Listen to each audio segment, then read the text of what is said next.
Hello दोस्तों। और आज हम डिस्कस करेंगे एक नोवेल जिसका नाम है a passage to India, written by E.M. Forster. इस नोवेल को 1924 में पब्लिश कराया गया। दोस्तों, वैसे तो E.M. फोस्टर का बर्थ विक्टोरियन एज में 1879 में हुआ था, परंतु उनको मॉडर्न एज का राइटर माना जाता है क्योंकि उन्होंने अपने अधिकतर वर्क्स मॉडर्न एज में ही लिखे। इस नोवेल को E.M. फोस्टर ने 1913 में इंडिया में अपनी पहली विजिट के बाद लिखना शुरू किया था, और जब दोबारा E.M. फोस्टर 1921 में इंडिया आए तब तक उनका ये नोवेल कंप्लीट नहीं हुआ था। 1921 के बाद उन्होंने इस नोवेल को कंप्लीट किया और फिर इसे 1924 में पब्लिश करवाया। इस नोवेल में E.M. फोस्टर ने इंडिया में ब्रिटिश रूल को क्रिटिकल पॉइंट ऑफ व्यू से ऑब्जर्व किया है। उन्होंने इंडिया में ब्रिटिश कॉलोनियल रूल के दौरान इंडियन और इंग्लिश लोगों के आपसी तनावपूर्ण रिलेशनशिप्स को एज ए थीम प्रेजेंट किया है। दोस्तों, सबसे जरूरी बात जो मैं बता दूं आपको, इसका जो टाइटल है अ पैसेज टू इंडिया, वो वाल्ट व्हिटमैन की पोएम पैसेज टू इंडिया से लिया गया है। तो दोस्तों, नोवेल की कहानी को समझने के लिए पहले जान लेते हैं इसके कुछ मेन कैरेक्टर्स के बारे में। डॉक्टर अजीज, जो एक मुस्लिम डॉक्टर हैं चंद्रपुर सिटी के गवर्नमेंट हॉस्पिटल में, वो इस नोवेल के मेन प्रोटैगनिस्ट हैं। इसके अराउंड ही पूरे नोवेल की स्टोरी घूमती है। वो एक हैंडसम मैन है। अडेला क्वेस्टेड भी उसे रोनी और अपने से ज्यादा हैंडसम समझती है। मिस अडेला क्वेस्टेड एक इंग्लिश यंग वुमेन है। वो एक ओल्ड लेडी मिसिस मूर के साथ इंग्लैंड से इंडिया आई है। मिसिस मूर उसे इसलिए इंडिया लेकर आई है ताकि मिस अडेला उसके बेटे रोनी हेस्लोप को जान सके और उससे शादी कर सके। मिस अडेला का कैरेक्टर नोवेल के सेंट्रल इंसिडेंट से कनेक्टेड है, जहां से नोवेल की कहानी पूरी तरह तनावपूर्ण हो जाती है। साइरिल फील्डिंग, वो एक अंग्रेज प्रिंसिपल है चंद्रपुर के गोविट कॉलेज में। वो ही एक इंग्लिश मैन है जो इंडियंस और डॉक्टर अजीज के साथ सिंपैथी रखता है।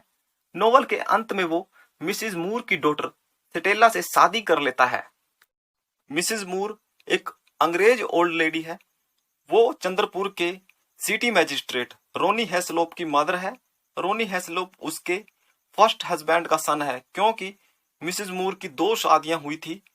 सेकंड मैरिज से उसे एक डॉटर और एक सन है, डॉटर स्टेला और सन राल्फ। मेजर कैलेंडर एक सिविल सर्जन है। वो डॉक्टर अजीज का सीनियर है और एक दिखावा करने वाला क्रूल मैन है। प्रोफेसर गोडबोले एक हिंदू प्रोफेसर है। वो प्रिंसिपल साइरल फील्डिंग के कलीग हैं गोविट कॉलेज चंद्रपुर में। रोनी हेस्लोप वो सिटी मैजिस्ट्रेट है चंद्रपुर में, मिसिस मूर का बेटा है। मिस्टर टर्टन वो कलेक्टर हैं और लोकल लीडर हैं वहां के चंद्रपुर के। वो ही एक ब्रिज पार्टी का आयोजन करते हैं इंडियंस और इंग्लिश मैन के बीच। मिस्टर अमृत राव वो एक कलकत्ता के लॉयर हैं और वो ही डॉक्टर अजीज का जो है केस हैंडल करते हैं। नवाब बहादुर वो एक चंद्रपुर के शाही परिवार से हैं और वो अजीज पर लगाए गए एक्यूजेशन के कारण अपनी नवाब की उपाधि त्याग देते हैं। महमूद अली वो अजीज का फ्रेंड है और हमीदुल्ला एक मुस्लिम बैरिस्टर है। तो फ्रेंड्स, ये तो थे कुछ इंपॉर्टेंट कैरेक्टर इस नोवेल के। तो शुरू करते हैं हमारा आज का नोवेल। दोस्तों, ये नोवेल उस टाइम की कहानी बताता है जब अंग्रेज इंडिया पर राज कर रहे थे, यानी इंडिया उनकी एक कॉलोनियल टेरिटरी था। इस नोवेल की कहानी की शुरुआत होती है गंगा रिवर किनारे बसे एक चंद्रपुर नामक शहर से। कहानी की शुरुआत में डॉक्टर अजीज अपने फ्रेंड्स महमूद अली और हमीदुल्ला के साथ बातचीत कर रहा है। वो तीनों इस टॉपिक पर बातचीत कर रहे हैं कि क्या इंडियन और इंग्लिश लोगों के बीच दोस्ती हो सकती है। वे तीनों इस बात पर एग्री होते हैं कि इंडियंस और इंग्लिश लोगों के बीच फ्रेंडशिप इम्पॉसिबल है। अब इसी बीच डॉक्टर अजीज को उसके senior civil surgeon major Callendar का मैसेज मिलता है। उसने डॉक्टर अजीज को अर्जेंट उसे मिलने के लिए बुलाया है। अब डॉक्टर अजीज मेजर कैलेंडर को मिलने जा रहा होता है और रास्ते में वो बहुत लेट हो जाता है। परंतु जब डॉक्टर अजीज मेजर कैलेंडर के बेंगलो पर पहुंचता है, तब तक मेजर कैलेंडर जो है वहां से बिना बताए कहीं और जा चुका होता है। अब ये देखकर डॉक्टर अजीज बहुत डिसअपॉइंटेड और सैड हो जाता है और वहां से रेलवे स्टेशन की ओर जाता है। स्टेशन पर वो एक मस्जिद में चला जाता है, जहां उसकी मुलाकात मिसेस मूर से होती है। उसे लगता है कि इस लेडी ने मस्जिद में आने से पहले अपने जूते बाहर नहीं निकाले। अब डॉक्टर अजीज मिसेस मूर पर चिल्लाने लगता है, परंतु जब मिसेस मूर उसे कहती है कि उसने अपने जूते मस्जिद में आने से पहले ही बाहर निकाल दिए थे, तब डॉक्टर अजीज मिसेस मूर से माफी मांगता है। अब उन दोनों के बीच बातचीत होती है। मिसेस मूर डॉक्टर अजीज को बताती है कि वो सिटी मैजिस्ट्रेट रोनी हेस्लोप की मदर है और यहाँ मिसेस अडेला क्वेस्टेड को साथ लेकर आई हैं अपने बेटे रोनी हेस्लोप से मिलाने के लिए, ताकि मिस अडेला उसके बेटे रोनी हेस्लोप से शादी कर सके। यहाँ मिसेस मूर डॉक्टर अजीज को अपनी फर्स्ट मैरिज और सेकंड मैरिज के बारे में भी बताती है। उसे फर्स्ट मैरिज से रोनी हेस्लोप और सेकंड मैरिज से एक डॉटर स्टेला और एक सन राल्फ है। अब डॉक्टर अजीज भी उसे अपने तीनों बच्चों के बारे में बताता है, 2 बेटे करीन और अहमद और एक बेटी जमीला। वो मिसेस मूर को अपनी मरी हुई वाइफ के बारे में भी बताता है। अब डॉक्टर अजीज और मिसेस मूर फ्रेंड बन जाते हैं। अब मिसेस मूर इंग्लिश क्लब में जाती है, जहां सब इंग्लिश लोग इकट्ठे होते हैं और वहां इंग्लिश लोगों को वो डॉक्टर अजीज के बारे में बताती है। शुरू में तो उसके बेटे रोनी हेस्लोप को लगता है कि उसकी माँ किसी इंग्लिश जेंटलमैन के बारे में बात कर रही है, परंतु जब उसे पता चलता है कि वो एक इंडियन डॉक्टर अजीज के बारे में बात कर रही है, तो वह उस पर अपनी नाराजगी व्यक्त करता है। वो मिसेस मूर से कहता है कि तुम क्यों एक इंडियन से मिली, इंडियन लोग अच्छे नहीं होते। अब इस पर मिस अडेला क्वेस्टेड कहती है कि वो भी इंडियंस और उनका कल्चर जानना चाहती है। उसी समय कलेक्टर मिस्टर टर्टन कहते हैं कि मैं एक ब्रिज पार्टी का आयोजन करूंगा और उस पार्टी में कुछ अपर क्लास इंडियन को भी इनवाइट करूंगा। अब पार्टी होती है, कुछ इंडियन वहां पहुंचते हैं, परंतु वहां पर इंडियन और इंग्लिश लोगों के बीच कुछ अच्छी बातचीत नहीं हो पाती। वो पार्टी में एक दूसरे से घुल मिल नहीं पाते और ये पार्टी एक फेलर साबित होती है। परंतु कुछ अंग्रेज साइरल फील्डिंग, मिसेस मोर और अडेला क्वेस्टेड इंडियन से अच्छा बिहेव करते हैं। डॉक्टर अजीज इस पार्टी में नहीं पहुंचते क्योंकि इस दिन उसकी वाइफ की डेथ एनिवर्सरी है और वो अपने घर पर ही रहते हैं। इस पार्टी में साइरल फील्डिंग मिसेस मूर से मिलता है और अडेला क्वेस्टेड से भी मिलता है। वो मिसेस मूर से प्रॉमिस करता है कि वो अपने रेजिडेंस पर एक टी पार्टी का अरेंजमेंट करेगा। अब अडेला क्वेस्टेड साइरल फील्डिंग से कहती है कि वो अपनी पार्टी में डॉक्टर अजीज को भी इनवाइट करे। अब साइरल फील्डिंग के रेजिडेंस पर टी पार्टी होती है। वहां पर डॉक्टर अजीज और प्रोफेसर गॉड बोले भी आए हुए हैं। इस पार्टी में मिसेस मूर और अडेला क्वेस्टेड भी हैं। इस पार्टी के दौरान डॉक्टर अजीज और साइरल फील्डिंग अच्छे मित्र बन जाते हैं। वो सब माराबार केव्स के बारे में बात करते हैं। डॉक्टर अजीज उनसे कहता है कि हमें माराबार केव्स को देखने के लिए जाना चाहिए और सब इस बात पर एग्री हो जाते हैं। इस बीच साइरल फील्डिंग मिसेस मूर को गवर्नमेंट कॉलेज घुमाने के लिए ले जाता है। तभी पीछे से टी पार्टी में रोनी हेस्लोप पहुंच जाता है। वो साइरल फील्डिंग पर चिल्लाकर बोलता है कि तुम कैसे एक इंग्लिश वुमेन को इंडियंस के साथ अकेला छोड़ सकते हो। अब साइरल फील्डिंग रोनी हेस्लोप को कहता है कि अडेला क्वेस्टेड इतनी समझदार है कि वो अपने डिसीजन खुद ले सकती है।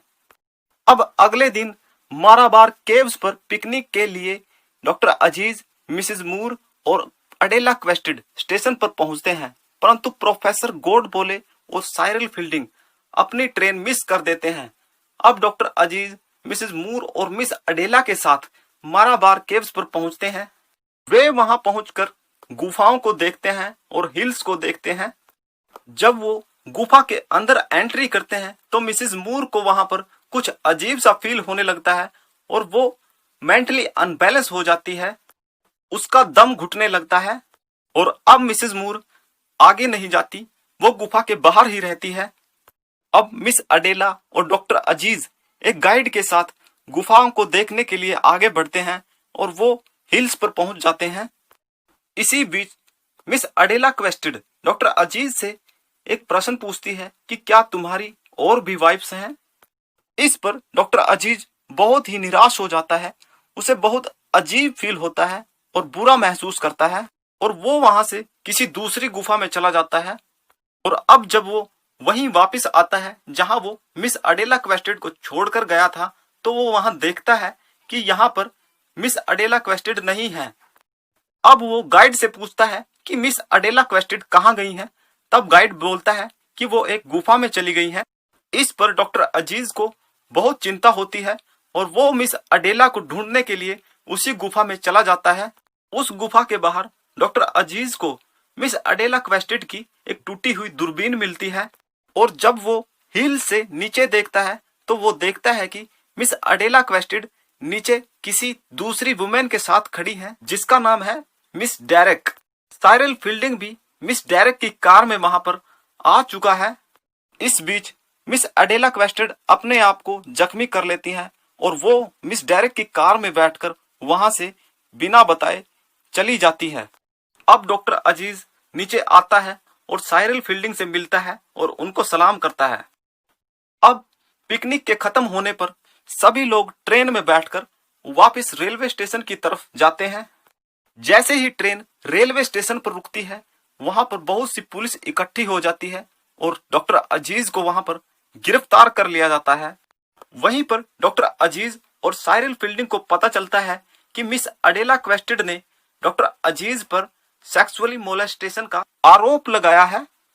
जब डॉक्टर अजीज को वहां पर गिरफ्तार कर लिया जाता है, तब वहां पर इंडियंस और इंग्लिश लोगों के बीच टेंशन बढ़ जाती है और माहौल जो है वो तनावपूर्ण हो जाता है, क्योंकि सभी इंडियन डॉक्टर अजीज को अच्छी तरह से जानते हैं कि वो ऐसा घिनौना काम नहीं कर सकते, वो एक अच्छे आदमी है और शरीफ आदमी है। अब इंग्लिशमैन मिस अडेला क्वेस्टेड को कोर्ट में डॉक्टर अजीज के अगेंस्ट गवाही देने के लिए कहते हैं। इंग्लिश लोगों में एक अकेला साइरल फील्डिंग ही ऐसा आदमी है जो डॉक्टर अजीज को अच्छी तरह जानता है और वो जानता है कि डॉक्टर अजीज एक इनोसेंट आदमी है। मिसेज मूर भी डॉक्टर अजीज को इनोसेंट मानती है और वो जानती हैं कि डॉक्टर अजीज ऐसा नहीं कर सकते। अब वहां के मैजिस्ट्रेट रोनी हेस्लोप को ये डर होता है कि कहीं उनकी मदर मिसेज मूर डॉक्टर अजीज के फेवर में गवाही ना दे दे और वो उसको समुद्री जहाज से इंग्लैंड वापस भेज देता है। इस समुद्री यात्रा के दौरान मिसेज मूर की डेथ हो जाती है। अब कलकत्ता के एक फेमस वकील अमृत राव को डॉक्टर अजीज का मुकदमा लड़ने के लिए बुलाया जाता है और नवाब बहादुर इस केस का सारा खर्च उठाते हैं। डॉक्टर अजीज पर मुकदमा चलाया जाता है और अब ट्रायल के दौरान मिस अडेला क्वेस्टेड का माइंड बदल चुका होता है।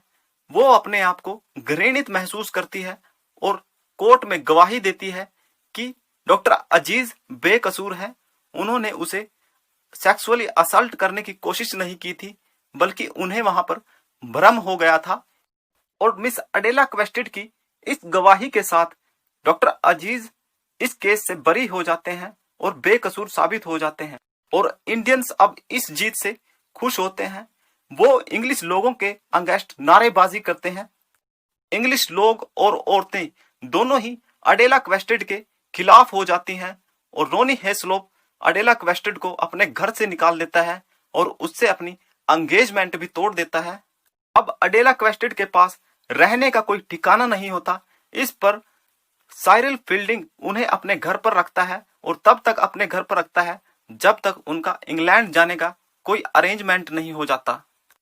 परंतु जब डॉक्टर अजीज को यह पता चलता है कि साइरल फील्डिंग ने मिस अडेला क्वेस्टेड को अपने घर पर रखा हुआ है, तब डॉक्टर अजीज को बहुत बुरा फील होता है और वो मानते हैं कि साइरल फील्डिंग उनके एक अच्छे मित्र नहीं है और इस कारण डॉक्टर अजीज और साइरल फील्डिंग के बीच जो फ्रेंडशिप थी वो भी खत्म हो जाती है।